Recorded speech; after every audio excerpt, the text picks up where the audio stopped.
Starting with the name of Allah who is the most gracious and the most merciful। तो दोस्तों मैं हूं आसिफ और आप देख रहे हैं मिस्टर आसिफ HR स्पेशलिस्ट। दोस्तों आज का जो हमारा टॉपिक है वो है history of human resource management. तो आज के टॉपिक में हम ये देखेंगे कि ह्यूमन रिसोर्स मैनेजमेंट की इब्तिदा कहाँ से हुई और ये वक्त के साथ साथ किस तरह तरक्की करती रही। तो चलते हैं टॉपिक की तरफ, लेट्स गो। दोस्तों HRM ऑरिजिनेटेड इन इंग्लैंड। अच्छा, ये तो हमें पता चल गया कि इसकी इब्तिदा जो थी ये इंग्लैंड से हुई थी, ठीक है। Where craftsman formed guild to improve working conditions. वहाँ के जो कारीगर थे उन्होंने क्या बनाए थे, गिल्ड यानी तंजीमें बनाई थी टू इम्प्रूव वर्किंग कंडीशन। अपनी जो काम के हालात थे उसको बेहतर बनाने के लिए उन्होंने तंजीमें बनाई थी, ठीक है। The field involved significantly during the industrial revolution late 18th century. अच्छा, जब 18th सेंचुरी के आखिर में जब इंडस्ट्रियल रिवोल्यूशन आया, ठीक है, तो ये फील्ड जो थी ये मज़ीद तरक्की करती रही, सही है। When stream power and machinery replaced manual labour. तो क्या होता था कि पहले मैनुअल लेबर होते थे यानी लोग हाथों से काम करते थे, तो वो किस चीज़ में रिप्लेस्ड हुआ, स्ट्रीम पावर एंड मशीनरी में वो रिप्लेस हुए, ठीक है। फिर जो इसके बदले में क्या हुआ कि working condition, social structure and labour division जो थे ये मज़ीद यानी उनमें तब्दीलियाँ आ गई, ठीक है। A new class of bosses emerge, यानी ये एक और कंसेप्ट सामने आ गया, a new class of bosses emerge. यानी पहले क्या होता था कि जब कारोबार छोटे होते थे, ठीक है, तो जो उसका ओनर था वो ही उस बिजनेस को मैनेज कर रहा होता था, ठीक है। जब कारोबार बड़े हो गए तो उसका बॉस जो था, उसका ओनर जो था वो उनको मैनेज नहीं कर सकता था, उनके लिए उन्होंने मैनेजर रखे, तो मैनेजर जो थे उस कारोबार को मैनेज करता था, ठीक है, यानी उसकी निगरानी वो मैनेजर करते थे, ठीक है। इसके बदले में क्या आ गया कि the gap between worker and owner और वर्कर के दरमियान एक गैप क्रिएट हुआ, सही है जी। तो फिर क्या हुआ, जब 19th सेंचुरी शुरू हुई तो इस वक्त दो ही अप्रोच डेवलप हुए। कौन कौन से अप्रोच?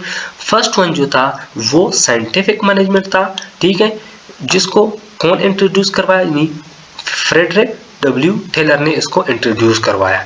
दूसरा अप्रोच जो था वो इंडस्ट्रियल साइकोलॉजी, इसको कौन इंट्रोड्यूस करवाया, ह्यूगो मंस्टरबर्ग ने, सही है। ये क्या कहता था, साइंटिफिक मैनेजमेंट जो था वो किस चीज़ पर फोकस करता रहा, ठीक है, improving efficiency through work method पर, टाइम स्टडी यानी टाइम के मुताले को या स्पेशलाइजेशन को, इस पर फोकस करता रहा। और इंडस्ट्रियल साइकोलॉजी जो था ये मतलब ये जो फोकस करता था ये वर्कर वेल बीइंग यानी वर्कर के जो फलाह बहबूद है इस पर फोकस करता था, और उनकी इनफिरादी साइकोलॉजिकल एस्पेक्ट जो थे लेबर के उन पर फोकस करता रहा, ठीक है।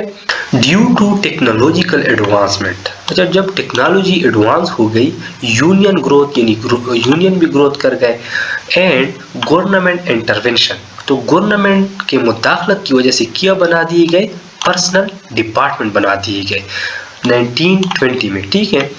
पहले जो था वो पर्सनल एडमिनिस्ट्रेटर को वेलफेयर सेक्रेटरीज कहते थे, ठीक है, कहा जाता था उसको, यानी who mediated between management and worker.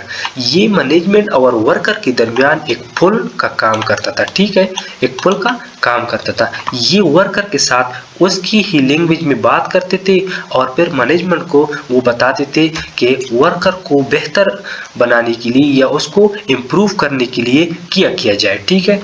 तो ये काम करता था। इसके बाद 1924 से लेकर 1933 तक एक और मूवमेंट आया जिसको ह्यूमन रिलेशन मूवमेंट कहा जाता था। ये कौन लीड कर रहा था, Elton Mayo and Fritz Roethlisberger ने, ठीक है।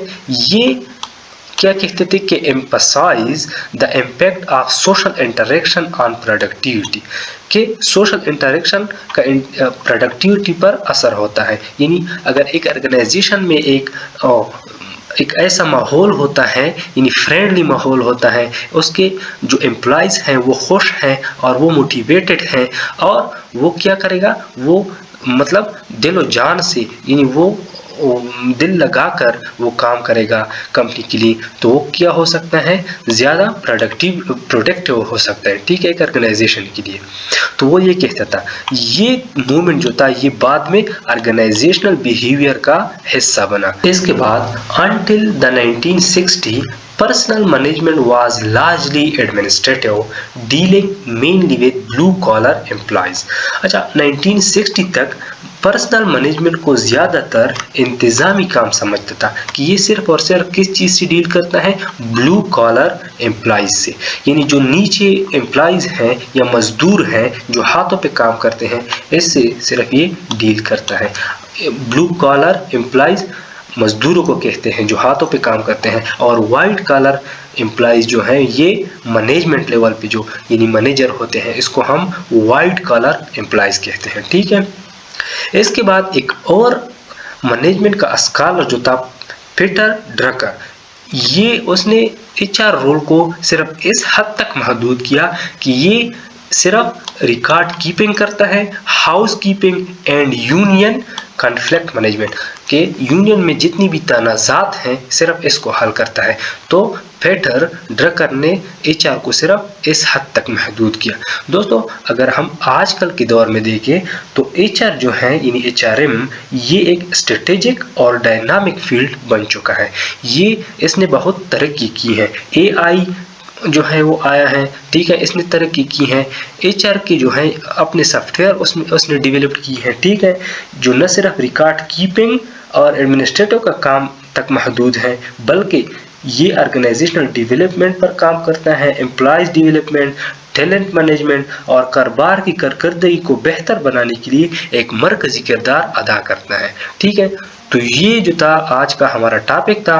उम्मीद करता हूँ कि आप सब लोग को समझ आ गया होगा। अगर फिर भी किसी का कोई क्वेश्चन हो तो आप लोग कमेंट सेक्शन में पूछ सकते हैं। तो मिलते हैं नेक्स्ट वीडियो में, मुझे दीजिए इजाज़त। अल्लाह हाफिज़।